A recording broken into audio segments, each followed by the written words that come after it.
These are normal-sized trading cards. I'm just really small. Hey kids, and welcome back to the channel. I'm Uncle Frank, the radical man from the radical land, and I hope you're having a great day. And in today's video, I'm going to sit back, relax with you guys, and tackle a viewer question. That's right, I get those. For those of you who are unaware, I do see pretty much all the comments you guys post and leave on my videos, whether you are agreeing with my sentiments or disagreeing or just sharing something you guys like to talk about. I don't always see them right away. It's a lot of truck out there. But I do try my best to keep up with them. And I also have my email. It's publicly available. I post it on pretty much all my videos, I think.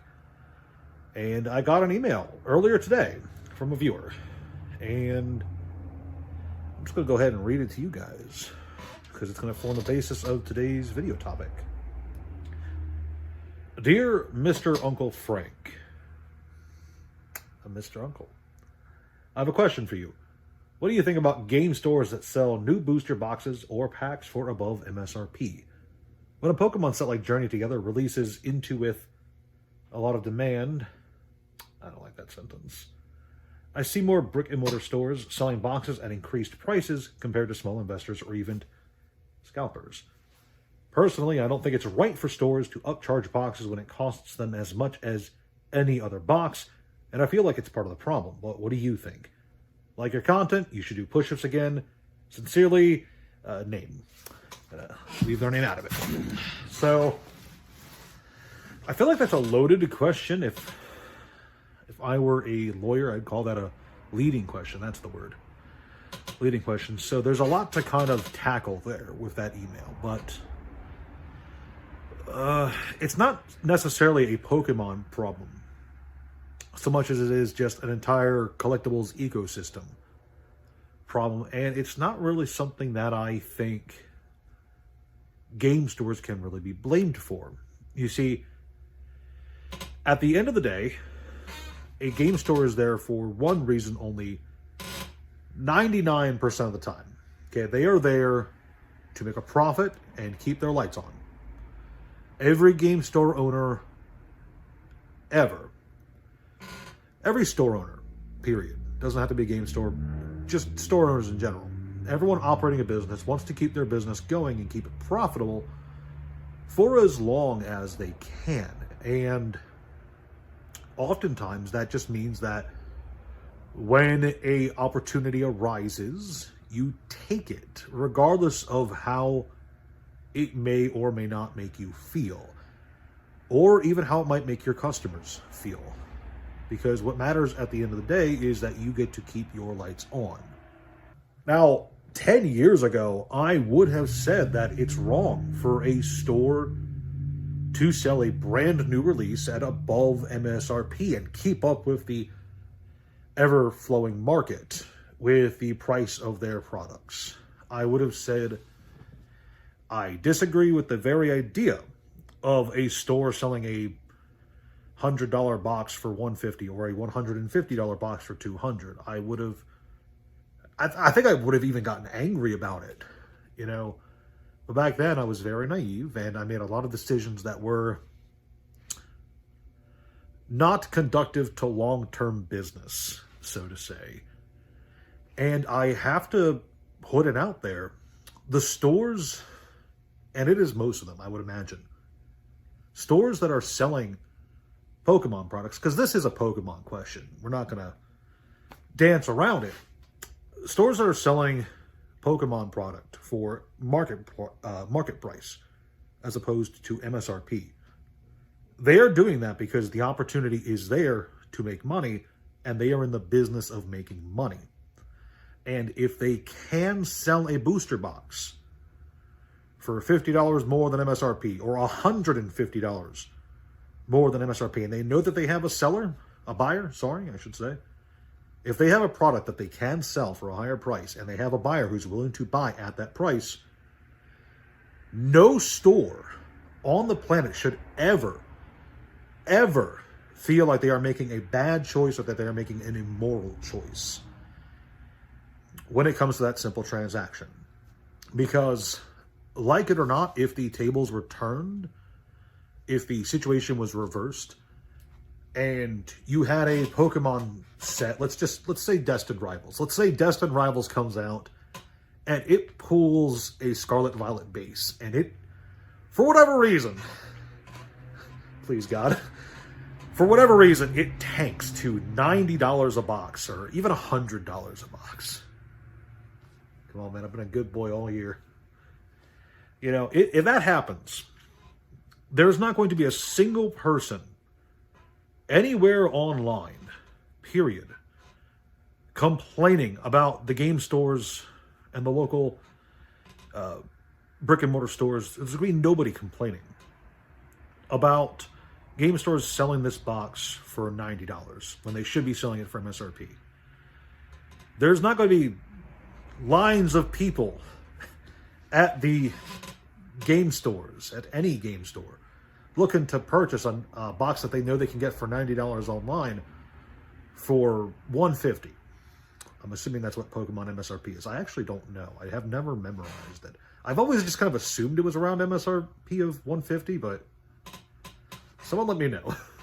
You see, the thing is, all markets, not just trading card games, not just Pokemon, not just Magic or Yu-Gi-Oh! Or whatever, markets in general are in flux all the time, and there's countless factors always changing how products are priced.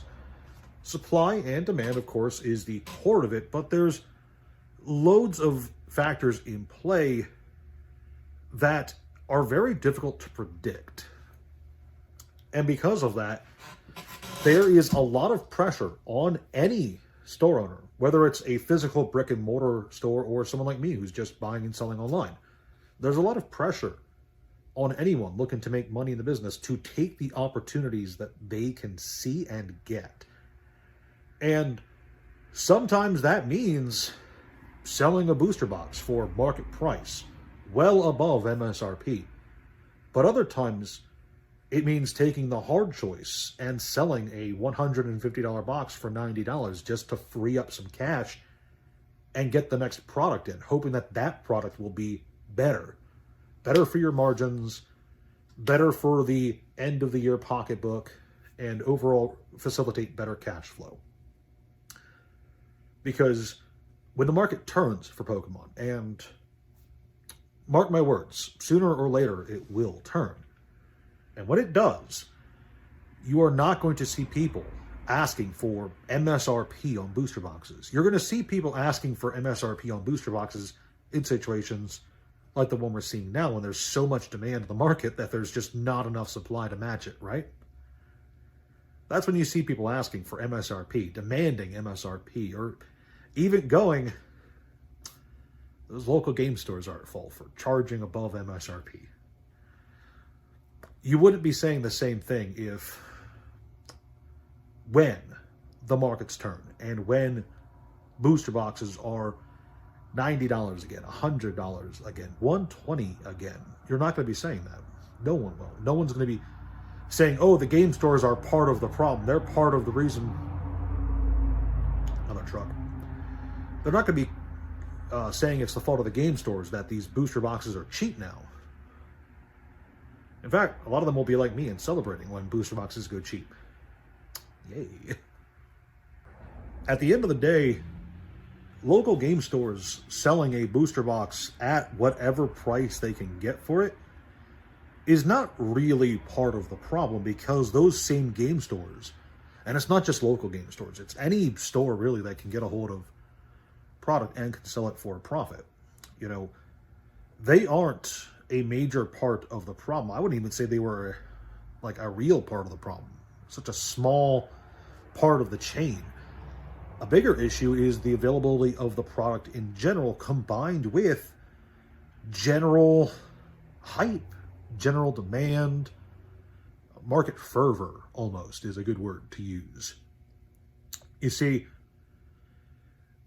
I don't think you can really blame game stores for not printing enough.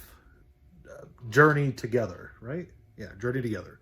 You can't blame game stores for not printing enough Destined Rivals or 151 or I don't know what's a good set. Skyridge? Skyridge was mega underprinted, right? I'm gonna check. Yeah, I just checked. Skyridge was mega short printed, and it came out way back in 2003, and that makes me feel really old. But back on topic, game stores, local game stores, do not determine the market price of any real set. They don't set demand, and they don't set the print runs or the allocations. That is a whole bunch of factors that no one individual can really be blamed for. When the Pokemon Company sets their print numbers, unless you want to assume malice on their part, you have to assume that they are setting their print numbers the same way they have for years, where they make their best educated guess about how much people in the market want an upcoming product, and they set their print numbers to match expectations, often months in advance. In fact, from what I hear, it's like 9 months in advance, 6 to 9 months. It's insane. And then it goes down the chain to distributors. And distributors, based on a bunch of factors, including past sales, relationships, etc., they determine where those boxes go, who gets allocated what. And then on the demand side of things, there's countless factors that go into determining how much a given product is demanded by the general audience. And then if you understand that, if you understand those things, the supply availability and the demand side, you can see that the game stores are caught in the middle. And they are dealt a bad hand either way. Whether a product is in high demand and therefore has a higher price tag, or if it's in low demand and has a lower price tag, they are caught trying to make up the difference. And it's not a bad thing for them to make money where they can, because, again, if things were different, they would be struggling to make ends meet with a set that was failing to sell. So that's it. At the end of the day, game stores are just doing their best to make money where they can. And unless they're doing some legitimately shady practices or questionable business decisions are being made behind the door, for the most part, you can go ahead and assume that they are not to blame for the destined rivals or journey together price tags. They're just, most of the time, good people just trying to stay afloat. So that's all I've got for you kids today. If you liked this video, leave a like, share, subscribe, comment, all that wonderful jazz. And you mentioned push-ups in the videos. I do still do push-ups for my videos. I just don't record them so that I can put more content out there for you guys to enjoy. That's all I've got. Hopefully this situation does turn around, though. I would love to get some nice and affordable Destined Rivals product. Team Rocket cards, man. But that's all I got. Thanks for watching. Ciao.